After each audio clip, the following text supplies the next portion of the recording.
والنذير والكفر والنذير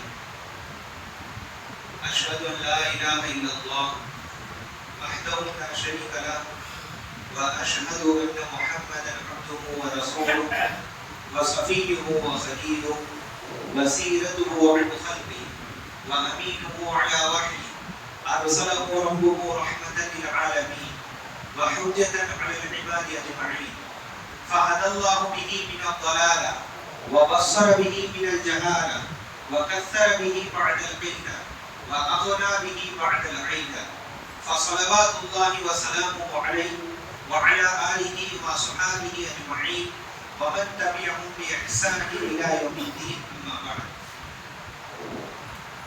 قال الله تعالى في القرآن المجيد والفرقان الحكيم: يا أيها الذين آمنوا اتقوا الله حق تقاته ولا تموتن إلا وأنتم مسلمون.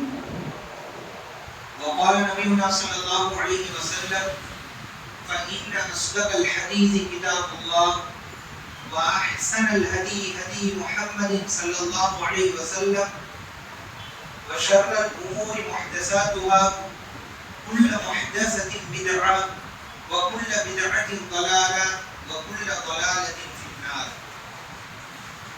رب اشرح لي صدري ويسر لي أمري واحلل عقدة من لساني يفقهوا قولي ربي زدني علما. புகழும் புகழ்ச்சியும் நம் அனைவரையும் படைத்து நமக்கெல்லாம் அவனுடைய அருள்களிலேயே உயர்ந்த அருளான இஸ்லாமிய மார்க்கத்தை வழங்கிய அல்லாஹ்வுக்கே உரித்தாகுக. அல்லாஹ்வின் சாந்தியும் சமாதானமும் அவனால் இந்த உலக மக்களுக்கு அழகிய முன்மாதிரியாக தேர்ந்தெடுக்கப்பட்டு நேரிய வழிகாட்டியாக திகழ்ந்த உத்தம தூதர் நபிகள் நாயகம் ஸல்லல்லாஹு அலைஹி வஸல்லம் அவர்களின் மீதும் அன்னவர்களை அடிப்பிரலாமல் பின்பற்றிய சத்திய சஹாபாக்கள் சஹாபிய பெண்மணிகள் இன்னும் அவர்களை தொடர்ந்து வந்த அனைத்து நல்லடியார்கள் மீதும் குறிப்பாக அல்லாஹ்வுடைய அருளும் கருணையும் அல்லாஹ் தஆலா நம் மீது கடமையாக்கிய இந்த ஜும்ஆ எனும் கடமையை உரித்தான நேரத்தில் நிறைவேற்றுவதற்காகவும் இங்கு சொல்லப்படக்கூடிய விஷயங்களை கேட்டு தன் வாழ்நாளை மாற்றிக்கொள்ள வேண்டும் என்ற நோக்கத்திற்காகவும் இங்கு ஒன்று சேர்ந்திருக்கக்கூடிய நம் அனைவரின் மீதும் அல்லாஹ்வுடைய அருளும் கருணையும் கிருபையும் என்றென்றும் பற்றாமல் நிலவட்டுமாக. அன்பிற்குரிய அல்லாஹ்வுடைய நல்லடியார்களே,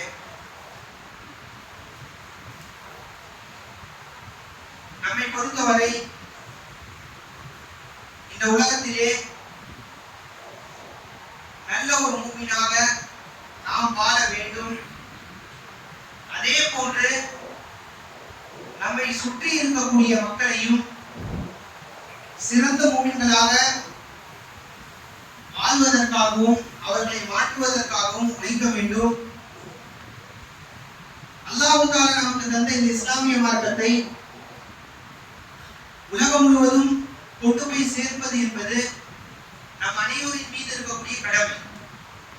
வெறும் நான் மட்டும் சிறந்த முறையிலே வாழ்ந்து 5 நேர தொழுகையை நிறைவேற்றி மரணித்து விட்டால் எனக்கு அல்லாஹ் தஆலாவிடத்திலே சொர்க்கம் கிடைத்து விடுமா கேட்டால் அது ஒரு சந்தேகம் தான். அதே போன்ற நாளை மறுமையினுடைய வெற்றியை நான் பெற்று விடுவேனா என்று கேட்டால் அதுவும் கேள்விக்குறிதான். எப்பொழுது ஒரு முஃமின் தானும் வாழ்ந்து அந்த இஸ்லாமிய கொள்கையை பிற முஃமின்களுக்கும் முஃமின் அல்லாதவர்களுக்கும் பரப்பி இந்த உலகத்திலே மரணிக்கிறானோ அப்பொழுதுதான் அவனுக்கு சுவனமும் அல்லாஹ் தஆலா வாக்களித்த வெற்றியும் ஈடேற்றும் என்பது அவனுக்கு இருக்கும். இதான் ஒரு யதார்த்தமான ஒரு உண்மை.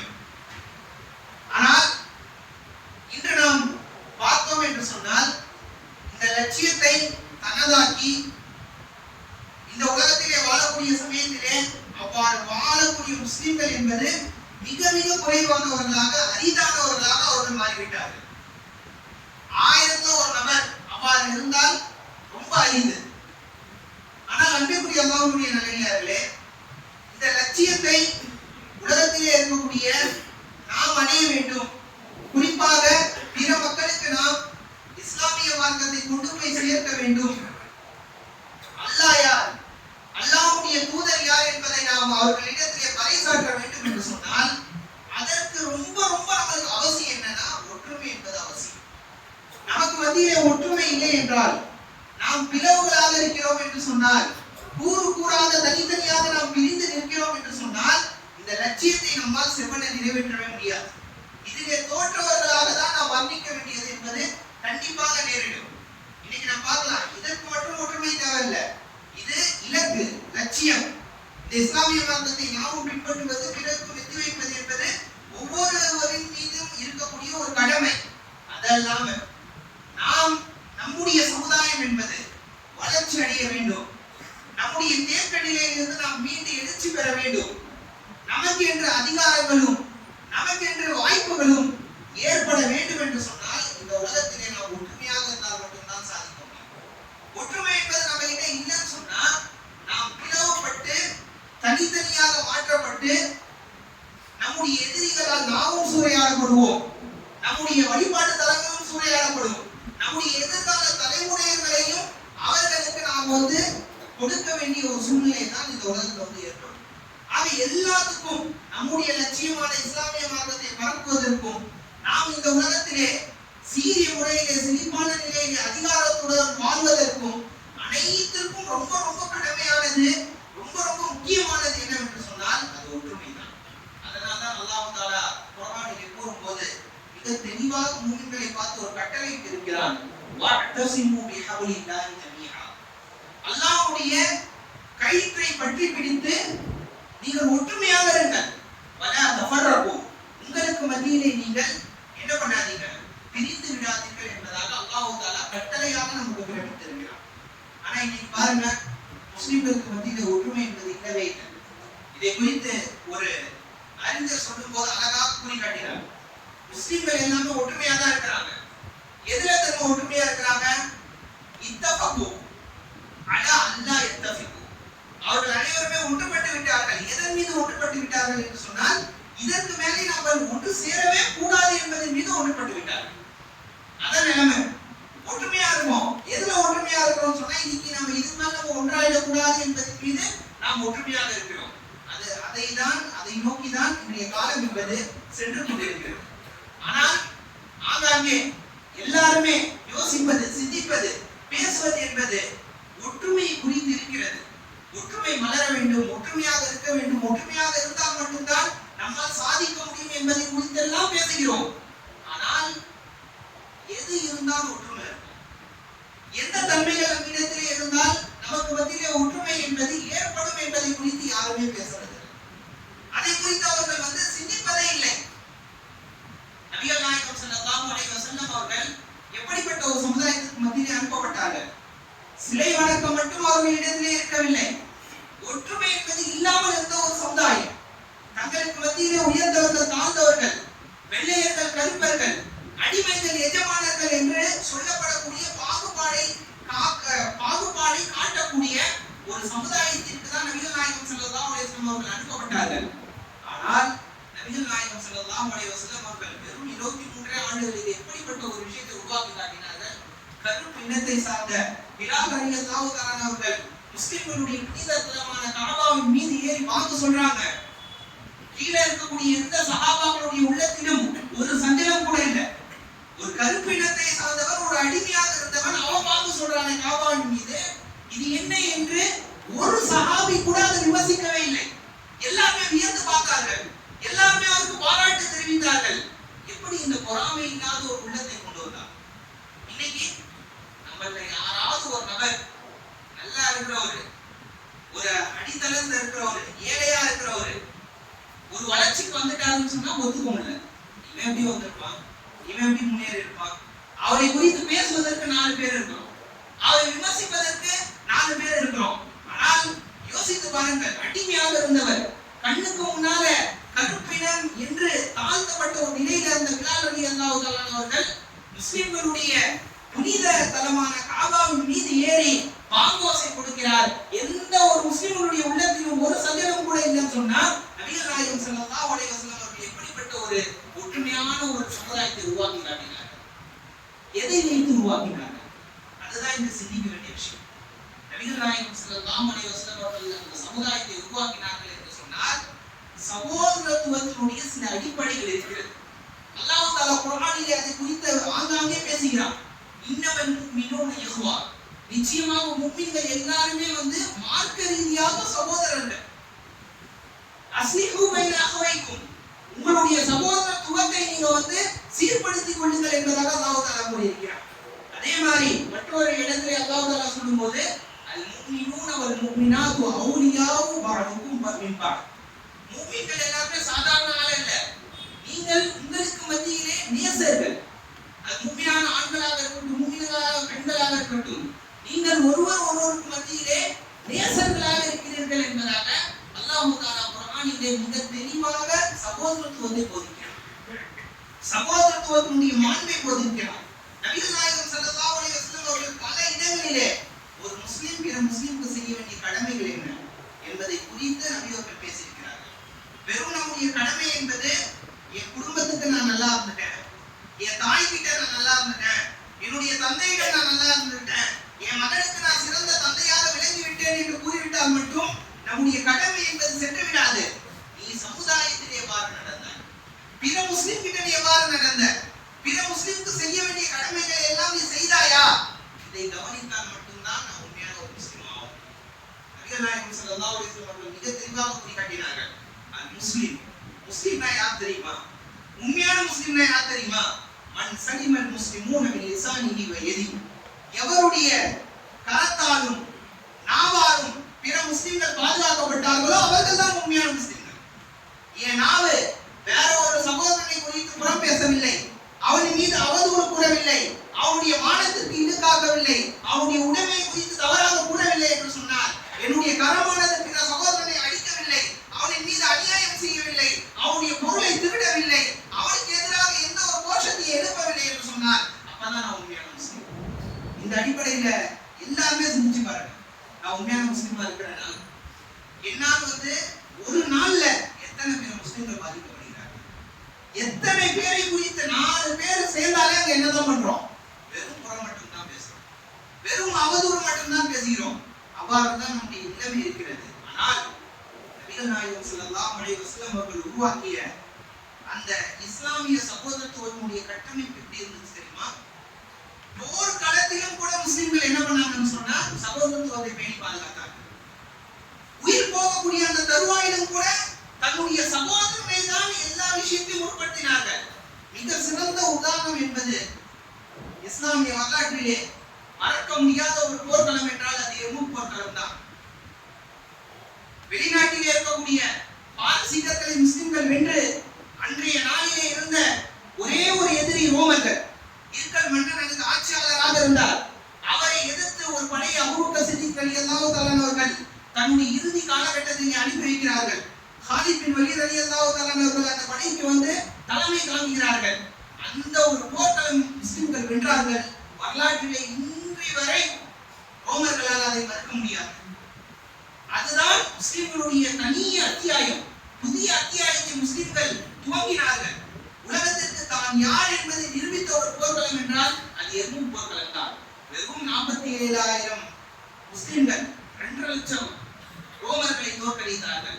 பேச்சல்ல, கற்பனை அல்ல, கதை அல்ல, புனையப்பட்டது அல்ல, இதிகாசம் அல்ல, வரலாறு நடந்தது. இந்த விஷயம் எப்படி நடந்தது தெரியுமா? சகோதரத்துவம் அப்படி இருந்துச்சு. 47,000 பேர் என்பவர்கள் தன்னை எப்படி பார்த்தாங்கன்னு சொன்னா ஒரே உடலாக பார்த்தார்கள். ஒரே உடலாக எண்ணி அந்த போர்க்களத்திலே களமாடினார்கள். மிகப்பெரிய வெற்றியை பெற்றார்கள். அதுல ஒரு நிகழ்வை நாம் பார்க்கலாம். 3 நபி தோழர்கள். முதலாவது Ikrimah ibn Abu Jahl, Ikrimah ரலியல்லாஹு தஆலா அவர்கள். இரண்டாவது உக்காஷா, மூன்றாவது ஹிஷாம். இந்த 3 நபி தோழர்கள், 3 நபர்களும் இந்த போர்க்களத்திலே குத்தப்பட்டு தன்னுடைய இறுதி நேரத்திலே இருக்கிறார்கள். 3 நபர்களுக்கும் தண்ணீர் தேவைப்படும். தண்ணீருடைய தாகம் இருக்கிறது. உடனே தூரத்திலே இருந்த சஹாபாக்கள் தண்ணி எடுத்து வராங்க. இக்ரிமா ரலியல்லாஹு கிட்ட போறாங்க. போயிட்டு தண்ணி குடிங்கன்னு சொன்னா எனக்கு தண்ணி தேவையில்லை, என்னுடைய சகோதரனுக்கு போய் கொடுங்கன்னு சொல்றாங்க. உக்காஷாவிடத்திலே சென்றால் நீங்க போயிட்டு ஹிஷாமுக்கு தாங்கன்னு சொல்றாங்க. தண்ணி தனக்கு தேவைப்படுகிறது, உயிர் பிரியக்கூடிய அந்த தருவாய். அந்த நேரத்திலும் தன்னை கவனிக்காமல் தன்னுடைய சகோதரனுடைய நலனை கவனித்தவர்கள் அன்றைய கால முஸ்லிம்களாக இருந்த சஹாபாக்கள். ஆனா இன்னைக்கு கண்ணுக்கு தெரிஞ்சு நம்ம என்ன பண்றோம்? நம்முடைய முஸ்லிமுடைய சொத்தும் தெரியும், அவருடைய உடைமையும் தெரியும், அவருடைய மானம் என்று தெரியும். அப்படி அப்படி இருந்தா கூட பரவாயில்ல, எதா இருந்தாலும் எனக்கு வந்துடணும், அது அவன் தான் இருக்கட்டும், என்ன வேணா இருந்து போட்டோம், எப்படியாவது ஏமாத்தி நான் வாங்கிக்கணும். இதுதான் நம்முடைய நிலைமையாக இருக்கிறது. ஆனா சஹாபாக்கள் எந்த அளவுக்கு சகோதரத்துவத்தை பேசினார்கள் என்று பாருங்கள். போர்க்களத்துல எதையுமே சிந்திக்க முடியாது. போர்க்களம் என்பது அந்த அளவுக்கு மோசமானது. மரண தருவாய் என்பது எல்லாத்தையும் மறக்கடிச்சிடும். ஆனா அந்த நேரத்திலும் அவருடைய சிந்தனையில இருந்தது, எனக்கு தண்ணி தேவைப்படலனாலும் போதும், என்னுடைய சகோதரன் குடிச்சு அவன் உயிர் வாழ்ந்தா அதுவே எனக்கு போதும்னு சொல்லிட்டு 3 சஹாபாக்களும் மாற்றி மாற்றி தண்ணீரை கொடுத்தார்கள். 3 பேரும் இறந்து போனாங்க. 3வது நபர் கிட்ட சஹாபாக்கள் போயிட்டு தண்ணியை நீட்டினா 3வது நபர் இறந்தாரு. திரும்பி இக்ரிமா ரலியல்லாஹு கிட்ட வராங்க, இக்ரிமா ரலியல்லாஹு இறந்தாங்க. அடுத்து உக்காஷா கிட்ட போறாங்க, உக்காஷாவை இறந்து விட்டாங்க. இதுதான் சகோதரத்துவம். இப்படிதான் வாழ்ந்தார்கள். ஆனா இப்படிப்பட்ட மரபிலே வந்தலாம், இப்படிப்பட்ட பரம்பரையிலே வந்தலாம், இப்படிப்பட்ட தலைமுறையினருக்கு சொந்தக்காரர்களாக இருந்தலாம். இன்னைக்கு நம்முடைய நிலைமை அண்ணன் தம்பி சொந்தக்காரர் அடிச்சுக்கிறாங்க. மறுமையை நோக்கி செல்ல வேண்டியவர்கள், மறுமையினுடைய இல்லத்துக்கு ஆசைப்பட வேண்டியவர்கள், சுவனத்துக்கு ஆசைப்பட வேண்டியவர்கள், சகோதரர்கள் தங்களுக்கு மத்தியிலே சொத்துக்காக அடித்துக் கொண்டு மாண்டு போகிறார்கள். அன்பிற்குரிய அல்லாஹ்வுடைய நல்லடியார்களே, மீண்டும் நம்மிடத்திலே சகோதரத்துவம் என்பது மலர வேண்டும் என்று சொன்னார். சகோதரத்துவம் மலர்ந்து நாம் அனைவருமே ஒற்றுமையாக வாழ வேண்டும் என்று சொன்னார். நபிகள் நாயகம் ஸல்லல்லாஹு அலைஹி வஸல்லம் அவர்கள் கூறி காட்டினார்களே, அல் முஃமினு கல் முஃமினில் ஜஸத், ஒரு முஃமின் பிற முஃமினுக்கு உடம்பை போன்றவன். அந்த உடலை போன்று நாம் மாற வேண்டும் என்று சொன்னால் இஸ்லாம் காட்டிய சகோதரத்துவத்தினுடைய மூலப்பொருள் நமக்கு தெரியும். எதனால சகோதரத்துவம் மலரும், எதை மேற்கொண்டால் நாம் உண்மையான சகோதரர்களாக மாறலாம், நமக்கு மத்தியில் இருக்கக்கூடிய பொறாமை, குரோதத்தை, அவனின் மீது இருக்கக்கூடிய காழ்ப்புணர்வை, வெறுப்பை எல்லாம் ஓரம் கட்டிவிட்டு எப்பொழுது நாம் உண்மையான சகோதரர்களாக மாறி இந்த உலகத்திற்கு வழிகாட்டக்கூடிய கலங்கரை விளக்கமாக மாற முடியும் என்று சொன்னால் நபிகள் நாயகம் ஸல்லல்லாஹு அலைஹி வஸல்லம் அவர்கள் போதித்த பிற முஸ்லிம்கள் செய்ய வேண்டிய கடமைகளை நாம் புரிந்து கொள்ள வேண்டும். அந்த கடமைகளை நாம் அறிந்து கொள்ள வேண்டும். அதிலே ஆக முக்கியமான முதல் கடமை என்ன தெரியுமா? சகோதரத்துவம் மலர வேண்டுமா? உள்ளத்திலே குரோதங்கள் நீங்கி நமக்கு மத்தியிலே அன்பு என்பது பரவ வேண்டுமா? முதலாவது விஷயம் அஃஷு ஸலாம். நபிகள் நாயகம் ஸல்லல்லாஹு அலைஹி வஸல்லம் அவர்கள் கூறி காட்டினார்கள், நீங்க உங்களுக்கு மத்தியிலே ஸலாத்தை பரப்பணும். இந்த ஸலாம் என்பது சாதாரண ஒரு விஷயம் அல்ல. இது நம்முடைய சமுதாயத்திற்கு இறுதியாக நமக்கு கொடுக்கப்பட்ட மிகப்பெரிய ஒரு பொக்கிஷம். நபிகள் நாயகம் ஸல்லல்லாஹு அலைஹி வஸல்லம் அவர்களிடத்திலே ஒரு நபர் அம்ர் இப்னு ஜமுஹ் என்று சொல்லப்படக்கூடிய ஒரு அன்சாரி பின்னால் அவர் இஸ்லாத்தை ஏற்றுக்கிறார். இஸ்லாத்தை ஏற்பதற்கு முன்னால் வரை காஃபிராக இருந்தார். அவர் உள்ள நுழைகிறார். நுழையும் போது சொல்றாரு, அன்இமு ஸபாஹ், என்ன பண்ணுங்க, குட் மார்னிங், அதான் அவருடைய அர்த்தம், உங்களுடைய காலை நற்பொழுதாக மாறட்டும் அப்படின்னு சொல்லிட்டு ஒரு வாசகத்தை சொல்றாரு. உடனே விசுவாசம் சொன்னாங்க, அக்ரமனல்லாஹு தஆலா பி தஹியத்தி, அல்லாஹ் தஆலா எங்களை சங்கை செய்திருக்கிறார் மிகப்பெரிய ஒரு சொல்லை கொண்டு, அதுதான் சலாம் சொன்னாங்க. சலாத்தை கொண்டு அல்லாஹ் தஆலா எங்களை சங்கை செய்திருக்கிறார். இது மாதிரி அன்இமு ஸபாஹன், குட் மார்னிங், குட் ஈவினிங்லாம் எங்களுக்கு தேவையில்லை. இஸ்லாமிய மார்க்கத்துக்கு என்று, இஸ்லாமியர்களுக்கு என்று, முஃமின்களுக்கு என்று தனிப்பட்ட ஒரு வார்த்தை இருக்கிறது, அதுவே எங்களுக்கு போதும்னு சொன்னாங்க. இந்த சலாம் என்ற ஒரு வார்த்தை எப்படிப்பட்ட ஒரு வார்த்தைன்னு சொன்னா, எந்த நேரத்திலையும் நாம் பயன்படுத்தலாம், யாரிடத்திலும் பயன்படுத்தலாம், எந்த நிலப்பரப்பை கொண்டவர்களிடத்திலும் நாம் கூறலாம். சிறியவர்கள், பெரியவர்கள், அவர்கள் ஆப்பிரிக்காவை சார்ந்தவர்களாக இருக்கட்டும், அமெரிக்காவை சார்ந்தவர்களாக இருக்கட்டும், வெள்ளையனாக இருக்கட்டும், கருப்பனாக இருக்கட்டும், பணக்காரனாக இருக்கட்டும், ஏழையாக இருக்கட்டும், அனைவரிடத்திலும் இந்த வார்த்தையை பயன்படுத்தலாம். அவன் மகிழ்ச்சியில இருக்கட்டும், துக்கத்துல கூட இருக்கட்டும், இந்த வார்த்தையை நாம் பயன்படுத்தலாம். அப்படிப்பட்ட ஒரு வார்த்தை தான் சலாம் என்ற ஒரு வார்த்தை. அதே போன்றுதான் நபிகள் நாயகம் ஸல்லல்லாஹு அலைஹி வஸல்லம் அவர்கள் கூறி காட்டினார்கள், உங்களுக்கு மத்தியில் அன்பு பரவ வேண்டுமா, பாசம் வர வேண்டுமா, நீங்கள் ஒருவரை ஒருவர் நேசிக்க வேண்டுமா, அஃஷு ஸலாம் வேண்டும். நேசத்தையே நபி ஸல்லல்லாஹு அலைஹி வஸல்லம் அவர்கள் கூறி காட்டினார்கள். இதா அரத்தும் அன் தஹாபத்தும் பைனகும், உங்களுக்கு மத்தியிலே நீங்கள் பாசமாக இருக்க வேண்டும், நேசமாக இருக்க வேண்டும் என்று நினைத்தால் அஃஷு ஸலாம் வேண்டும், உங்களுக்கு மத்தியிலே நீங்கள் ஸலாத்தை பரப்பிக் கொள்ளுங்கள் என்பதாக நபி ஸல்லல்லாஹு அலைஹி வஸல்லம் கூறினார்கள். அதே போன்றுதான் நபி ஸல்லல்லாஹு அலைஹி வஸல்லம் அவர்கள் சில இடங்களிலே ஸலாத்தை கட்டாயமாக்கினார்கள். அதுல ஒரு இடம் தான், ஒருவர் நமக்கு சலாம் சொல்லிட்டா நம்ம என்ன பண்ணணும், கண்டிப்பா வாலைக்க சலாம் என்று சொல்வது கடமை. ஹக்குல் முஸ்லிம் அலல் முஸ்லிம் ஹம்சுன், ஒரு முஸ்லிம் பிற முஸ்லிமுக்கு செய்ய வேண்டிய கடமைகள் 5. அதிலே முதலாவதாக நபி அவர்கள் கூறி காட்டினார்கள் ரத்து சலாம், சலாத்திற்கு மறுப்பு கூறுவது, சலாத்திற்கு பதில் கூறுவது. இது கடமை என்பதாக நபியவர்கள் கூறி காட்டினார்கள். நீங்க என்ன பண்றோம்? சலாம் சொன்னா தலை குனிந்து போயிடும். வாலிஸ்லாம் ஆயில வரதா இல்லையான்னு எதுவுமே தெரியாது. அதே போன்று மற்றொரு இடம், வேறொரு இடம், சலாம் என்பது கண்டிப்பாக நாம் கூற வேண்டிய இடங்களிலே மற்றொரு இடம் என்பது வீட்டுக்குள் நுழையும். அல்லாஹ் தஆலா கூறியிருக்கிறான், இதா தகல்தும் ஃபீ புயூதிக்கும் ஃபஸல்லிமு அலா அஹ்லிஹா. நீங்கள் உங்களுடைய இல்லங்களுக்கு சென்றால் சலாத்தை கூறுங்கள் என்பதாக அல்லாஹ் தஆலா கூறியிருக்கிறான். ஆனா இன்னைக்கு வீட்டுக்குள்ள நுழைவாரு, கீழே குனிஞ்சினே போவார், வீட்டை விட்டு வெளியே வருவாரு, கீழே குனிந்து கொண்டே வருவாரு. வெளியில பாக்குறவங்களுக்கு தெரியும் இவ்வளவு பணிவா இருக்கிறாரு. பணிவு இல்ல, செல்போன் தான் பார்த்துட்டு போறது. உள்ள போகும்போதும் செல்போன் தான், வெளியே வரும்போதும் என்னதான் செல்போனை பார்த்துட்டு தான் வராது. ஆனால் இது அல்லாஹ்வுடைய கட்டளை. நம்முடைய இல்லத்திற்கு சென்றால் சரி, அது உள்ள இருக்கிறவங்க நம்முடைய மனைவியாக இருக்கட்டும், தாயாக இருக்கட்டும், பிள்ளையாக இருக்கட்டும், யாராக வேண்டுமானாலும் வந்து செல்லட்டும், சலாம் சொல்வது கடமை. ஆனா இன்னைக்கு யோசிச்சு பாருங்க, எத்தனை நபர்கள் வீட்டுக்குள்ள நுழைவோம் சலாம் சொல்லிட்டோம். அந்த மரபே நம்மை விட்டு அகன்று கொண்டிருக்கிறது. அதே போன்றுதான் சலாம் வீட்டுக்கு சொல்லிட்டு போனா என்ன நடக்கும்? அதே நபி ஸல்லல்லாஹு அலைஹி வஸல்லம் அவர்கள் கூறி காட்டினார்கள், தக்கூனு பரக்கத்தன் லக வலி அஹ்லி பைத்தி. நீ சலாம் சொல்லிட்டு போனன்னு சொன்னா இது உன்னுடைய குடும்பத்திற்கும் அபிவிருத்தியை கொண்டு வரும், உனக்கும் அபிவிருத்தியை கொண்டு வரும் சொன்னோம். இன்னைக்கு வீட்டுல பரக்கத்து இல்ல, வீட்டுல நிம்மதி இல்ல, வீட்டுல ஒரு சந்தோஷம் இல்ல, எதை எடுத்தாலும் சரி பிரச்சனையாவே இருக்கு, மன கஷ்டமாவே இருக்கு. காரணம் என்னன்னு சொன்னால் இஸ்லாமிய மரபான சலாத்தை விட்டு சலாத்தை அவர்களுக்கு கூறுவதே இல்லை. ஸ்ட்ரெயிட்டா உள்ள நுழைகிறது, நேரடியாக வீட்டை விட்டு வெளியே போறது, போயிட்டு வரேன், நல்லா இருக்கிற, அதோட முடிச்சு அவ்வளவுதான்.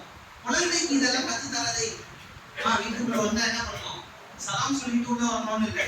குழந்தை வந்தோடனே டியூஷன்ல இருந்து வந்தோடனே குடின்னு சொல்லணும், ஒரே சந்தோஷமா இருப்பாங்க. நைட் ஃபுல்லா தான் பேச்சா இருக்கும். உள்ள பாருங்க எவ்வளவு அழகா ஆங்கிலம் பேசுது, எவ்வளவு நல்லா பேசுது. இவ்வாறாகவே நாம் சென்று விடுகிறோம். இது ஒரு நல்ல நிலையை கொண்டு வராது. அதே போன்று ஒரு நேசத்தையும் பாசத்தையும் நம்ம கொண்டு வராது. அதே போன்றுதான் நபிகள் நாயகம் ஸல்லல்லாஹு அலைஹி வஸல்லம் அவர்கள் கூறி காட்டினார்கள், மாமின் முஸ்லிமான் யல்தகியானி இல்லா ஃபஸல்லமா. இரண்டு முஸ்லிம்கள் சந்திக்கிறார்கள், அவர்கள் என்ன பண்றாங்க? தங்களுக்கு மத்தியிலே சலாம் கூறி கொள்கிறார்கள் என்று சொன்னால், சலாம் கூறி கொண்டு தஸாஃபஹதா, ரெண்டு பேரும் கை குலுக்குறாங்கன்னு சொன்னா, யதனாஸரு கமா தனாஸர் வரகல் அஷ்டா. அல்லாஹ் தஆலா அவருடைய பாவங்களை மன்னிப்பான். எப்படி தெரியுமா மன்னிப்பான்? எவ்வாறு மரங்களில் இருந்து இலைகள் உதிர்கிறதோ அதே போன்று அவர்கள் கை குலுக்கும் காலமெல்லாம் அவருடைய பாவங்கள் உதிரும் என்பதாக நபிகள் நாயகம் ஸல்லல்லாஹு அலைஹி வஸல்லம் அவர்கள் கூறினார்கள். எதுவுமே இல்லை, ஸ்ட்ரைட்டா வந்து பாப்பாரு, சலாம் கூட சொல்ல மாட்டாரு, இதான் ஒரு ஆக்ஷன் தான், செல்யூட் தான் அடிப்பாரு அவர். அதையும் நம்ம புரிஞ்சுக்கணும். அவங்க சலாம் சொல்றாங்க சொல்லிட்டு சலாத்தை சப்தமாக சொல்லாமல் செய்தியாக கூறினால் அது சலாமே இல்லை, எந்த நன்மையும் கிடைக்காது. இப்போ ஆக்ஷன் மட்டும் தான் இருக்கு. சின்ன பசங்களுக்கு அதான் சொல்லி தரோம். நம்ம பண்ணி அவனே என்ன பண்றான்? சாலித் ஹஸ்ரத் இல்லாட்டி அங்கதே கைகழுவாரு ஹஸ்ரத், அவதான். அதை நம்ம என்ன பண்ணணும்? அவர் சலாம் சொல்றாங்கன்னு சொல்லிட்டு நம்ம புரிஞ்சுக்கணும். இதுதான் நம்மளுடைய நிலைமையாக இருக்கிறது. ஆக அன்பிற்குரிய அல்லாஹ்வுடைய நல்லடியார்களே, சலாத்தை சத்தமாக கூறுங்க. இது ஒழுக்கத்திலே கட்டுப்பட்டது. நபிகள் நாயகம் ஸல்லல்லாஹு அலைஹி வஸல்லம் அவர்கள் ஒரு சபையில் அமர்ந்திருக்கிறார்கள். ஜாக ரஜுலுன் மின நபி ஸல்லல்லாஹு அலைஹி வஸல்லம். நபி ஸல்லல்லாஹு அலைஹி வஸல்லம் அவர்களிடத்திலே ஒரு மனிதர் வந்தார். அவர் என்ன பண்றாருன்னு சொன்னா, அஸ்ஸலாமு அலைக்கும் என்று சொல்றார். நபி ஸல்லல்லாஹு அலைஹி வஸல்லம் அவர்கள் கூறி காட்டினார்கள், ஃபஅஷரா 10 என்பதாக சொன்னார். இரண்டாவது ஒரு நபர் வந்தார், அஸ்ஸலாமு அலைக்கும் வரஹ்மத்துல்லாஹ், பதில் சலாம் கூறிவிட்டு 20 என்பதாக கூறினார்கள். மூன்றாவதாக ஒரு மனிதர் வந்தார், அவர் அஸ்ஸலாமு அலைக்கும் வரஹ்மத்துல்லாஹி வபரகாத்துஹு என்று கூறினார். நபி ஸல்லல்லாஹு அலைஹி வஸல்லம் அவர்கள் கூறி காட்டினார்கள், ஸலாசுன் என்பதாக கூறி காட்டினார்கள். ஆக அவர்கள் கூறியது அஸ்ஸலாமு அலைக்கும் என்றால் 10 நன்மை, அஸ்ஸலாமு அலைக்கும் வரஹ்மத்துல்லாஹி என்றால் 20 நன்மை, அஸ்ஸலாமு அலைக்கும் வரஹ்மத்துல்லாஹி வபரகாத்துஹு என்றால் 30 நன்மை. எவ்வளவு பெரிய ஒரு வாக்கியம்! சிறிய ஒரு வாக்கியம் தான், ஆனா நம்ம முடிஞ்சு கொண்டே இருக்கிறோம். வாயிலிருந்து தெளிவா வரதே இல்லை. அஸ்ஸலாமு அலைக்கும் இல்லைன்னா சலாம், அவ்வளவுதான். ஆனால் அன்பிற்குரிய அல்லாஹ்வுடைய நல்லடியார்களே, சலாம் எப்பொழுது பரிபூர்ணமாக ஆகும் என்று சொன்னால், இந்த வார்த்தையை முழுமையாக நாம் உச்சரித்தால் மட்டும்தான் சலாம் என்பது பரிபூர்ணமாக ஆகும். வார்த்தையை உச்சரிக்காமல் மனதுக்குள்ள சொன்னாலும் சலாம் ஆகாது, செய்தியாக போய் காட்டினாலும் அது சலாமாக மாறாது. அதே போன்று சலாத்திற்கு என்று சில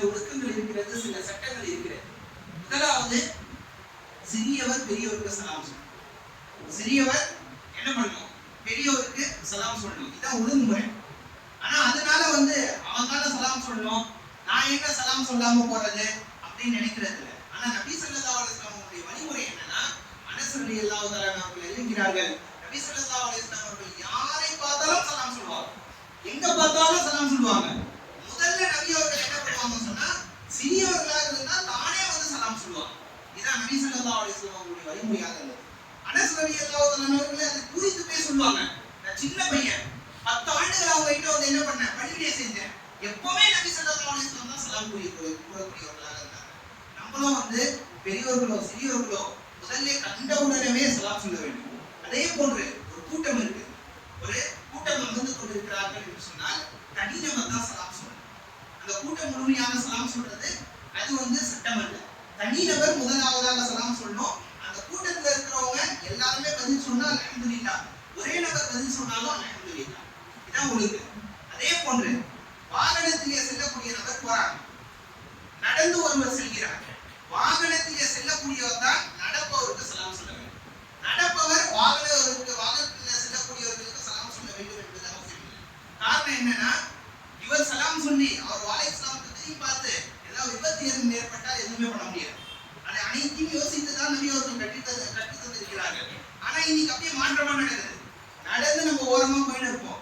நம்மளுக்கு தெரிஞ்ச ஒரு பாய் என்ன பண்ணுவாரு, வாகனத்துல போவாரு, நம்ம சலாம் சொல்ல மாட்டோம். இந்த ஒழுங்கு தெரிஞ்சதுனால அவர் உடனே வீட்டுக்கு போயிட்டு பண்ணுவாரு, நான் பார்த்த பையன் சின்னதா தான் இருந்தான், பார்த்த ரோட்ல கூட என்ன பண்றது இல்லை, எனக்கு சலாம் சொல்றது இல்லை, நான் பைக்ல போறேன் அப்படியே போறோம்.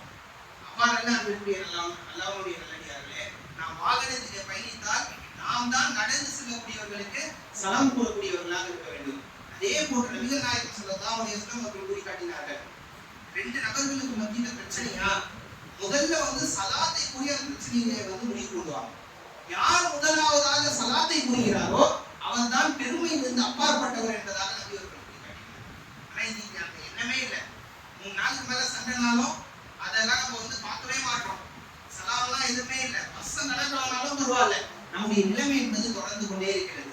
அதே போன்று நபிகள் நாயகம் ஸல்லல்லாஹு அலைஹி வஸல்லம் அவர்கள் கூறி காட்டினார்கள், இன்ன அவுலன் நாஸி பில்லாஹ், அல்லாஹ் தஆலாவுக்கு நெருக்கமான மக்கள் யார் தெரியுமா?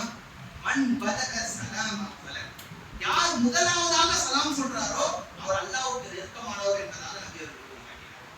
நான் சொன்னோம் நீ சொன்னோம் இல்ல, நான் முதலாவதாக கூறினேன் என்று சொன்னால் அல்லாஹ்வுடைய நெருக்கத்தை நான் பெறுவேன். ஆக அன்பிற்குரிய அல்லாஹ்வுடைய நல்லடியார்களே, இதுதான் நபிகள் நாயகம் ஸல்லல்லாஹு அலைஹி வஸல்லம் அவர்கள் ஒரு சமுதாயத்திலே சகோதரத்துவம் மலர வேண்டும் என்று சொன்னால் அதற்கு அடிப்படையாக நபி அவர்கள் சலாத்தை வைத்தார். அதே போன்று நம்மிடத்திலே இருக்கக்கூடிய பெரிய பிரச்சனை என்னன்னு சொல்லி கேட்டா, சலாத்தை தெரிஞ்சவங்களுக்கு மட்டும்தான் சொல்றாங்க. யார் அறிந்தவர்களோ அவர்களுக்கு மட்டும்தான் சலாத்தை கூறுவது. ஆனா நபிகள் நாயகம் ஸல்லல்லாஹு அலைஹி வஸல்லம் அவர்கள் கூறி காட்டினார்கள், சல்லிமு, இந்த சலாத்தை கூறுங்கள், மன் அரஃப்த அலா மல்லா அரஃப்த, அறிந்தவர்கள் அறியாதவர்கள் அனைவருக்கும் சலாத்தை கூறுங்கள் என்பதாக கூறினார்கள். அதே போன்று எச்சரித்தார்கள், சலாத்தை அறிந்தவர்களுக்கு மட்டும் கூறுவது என்பது மறுமை நாமுடைய அடையாளம் என்பதாக நபி அவர்கள் எச்சரித்து இருக்கிறார். இன்னைக்கு நம்முடைய நிலைமையெல்லாம் சலாத்தை ஒரு இபாதத்தாக பார்ப்பதே இல்லை. ஒரு செயலுக்கு எப்போ மாற்றத்தை நன்மை விட்டதோ அது ஒரு இபாதத், அது ஒரு வணக்கம். முதல்ல சலாத்தை நம்ம சாதாரணமாக எடுத்துக்கொள்கிறோம். ஆனால் இது ஒரு வணக்கம், இதற்கு நன்மை என்பது இருக்கிறது. அதையெல்லாம் தாண்டி நம்முடைய சமுதாயத்திலே சகோதரத்துவம் என்பது நமக்கு மத்தியிலே ஏற்பட வேண்டும் என்று சொன்னால் சலாத்தை நாம் கற்க வேண்டும். இல்லை எப்படி சகோதரத்துவம் ஏற்படும், எங்கிறது ஏற்படும் கேள்வி கேட்கணும்னு அவசியமே இல்லை. சகோதரத்துவம் ஏற்படும், அன்பு ஏற்படும், உங்களுக்கு மத்தியிலே பாசம் ஏற்படும் என்று கூறியது நபி ஸல்லல்லாஹு அலைஹி வஸல்லம். உலகத்திலேயே உண்மையை பேசியவர் அவர் மட்டும்தான். அவருடைய நாவிலிருந்து வந்த அனைத்துமே உண்மைதான், அனைத்துமே நடந்திருக்கிறது. ஆகவே அல்லாஹ் தஆலா கூறியிருக்கிறான், நபிகள் நாயகம் ஸல்லல்லாஹு அலைஹி வஸல்லம் அவர்கள் கூறியிருக்கிறார்கள் என்ற எண்ணத்தை வைத்து நமக்கு மத்தியிலே இந்த சலாத்தை நாம் பரப்பினோம் என்று சொன்னால் கண்டிப்பாக சகோதரத்துவம் என்பது கண்டிப்பாக மலரும். இன்ஷா அல்லாஹ் வரக்கூடிய அடுத்த மாதத்தினுடைய ஜுமாவிலே தொடர்ந்து சகோதரத்துவம் நம்ம இடத்திலே மலர வேண்டும் என்று சொன்னால் இரண்டாவது கூற்று என்ன, இரண்டாவது மூலக்கூறு என்ன என்பதை நாம் தொடர்ந்து பார்க்கலாம்.